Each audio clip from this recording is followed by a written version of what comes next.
দেখতে পাচ্ছ এখানে বাবলু ঘষছে সোনাটাকে নিয়ে সামনে একটা একটা করে। দেখি ঘষা করে দেখি ঢালার মধ্যে কীরকম ঘুরছে আবার দেখি। দেখতে পাচ্ছ এটা ঘষছে। আর এদিকে ঘষা হওয়ার পরে এদিকে বল তোলা হচ্ছে, এদিকে এই ভাইরাও কাজ করছে, সাজানো ঘষা করছে, বল তুলছে।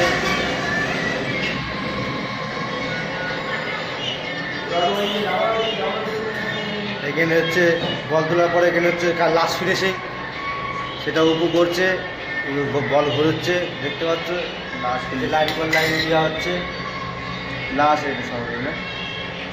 এরপরেই কাজ ফিনিশ দিয়ে জমা দিয়ে আসতে হবে। এটা পরে বেচা কিনা, এটা পরে বেচা কিনা চালু হবে। শোনো তো দেখতে পাচ্ছ আমরা সকাল থেকে খালি এই কাজই করি, খালি আর অন্য কোনো কাজ নেই আমাদের।